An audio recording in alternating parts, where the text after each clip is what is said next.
Il n'y a pas de solution magique, ce n'est pas en quelques mois que nous pourrons créer véritablement une capacité totalement différente.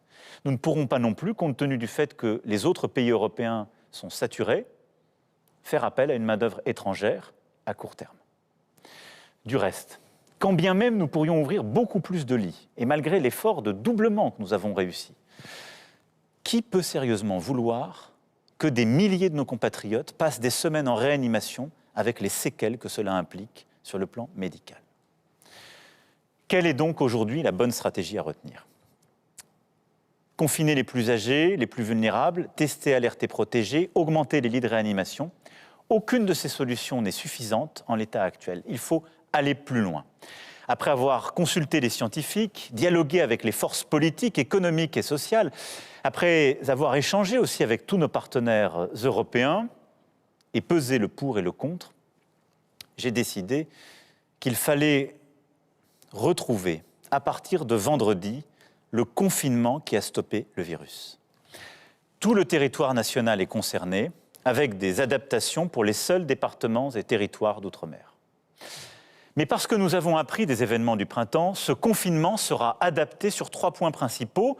Les écoles resteront ouvertes, le travail pourra continuer, les EHPAD et les maisons de retraite pourront être visitées.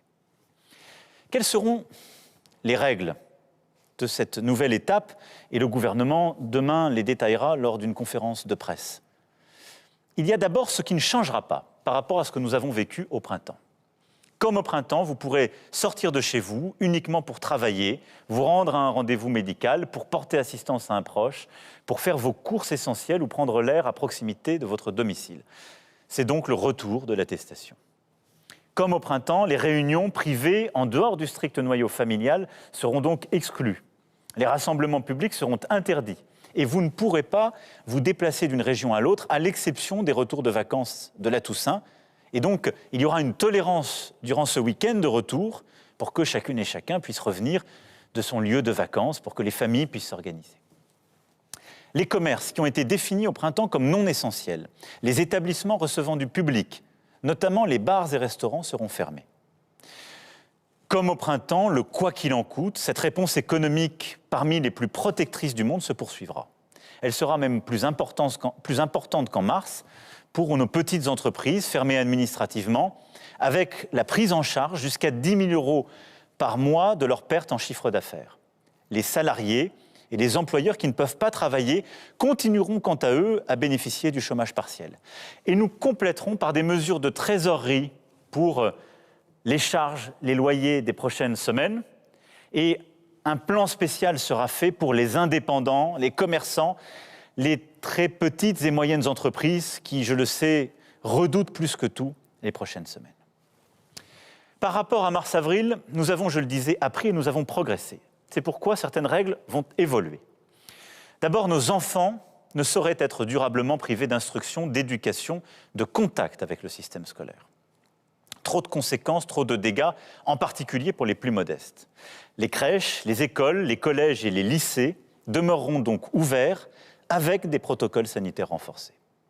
Les facultés et établissements d'enseignement supérieur assureront à l'inverse des cours en ligne. Partout où c'est possible, le télétravail sera à nouveau généralisé. Mais, et c'est une seconde différence par rapport au printemps, l'activité continuera avec plus d'intensité. Ce qui veut dire que les guichets des services publics resteront ouverts, les usines, les exploitations agricoles, les bâtiments et travaux publics continueront de fonctionner, l'économie ne doit ni s'arrêter ni s'effondrer. Je vous invite donc, dans la mesure des possibilités de chacun, à participer de cet effort en travaillant, en soutenant les entreprises aussi qui, proches de chez vous, ont innové à travers des commandes à distance, la vente à emporter ou la livraison à domicile. Le gouvernement, d'ailleurs, accompagnera les très petites et petites entreprises comme les moyennes entreprises, les artisans aussi, qui entreprendront des démarches de numérisation.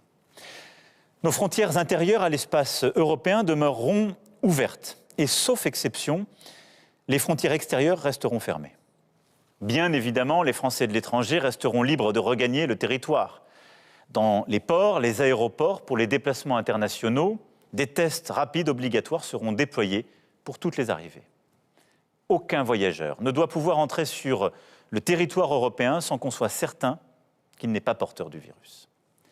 Enfin, pour éviter que ne se nouent des drames humains que nous avons vécus au printemps, où des personnes en fin de vie se retrouvent totalement isolées, les visites en maison de retraite et en EHPAD seront cette fois autorisées dans le strict respect des règles sanitaires.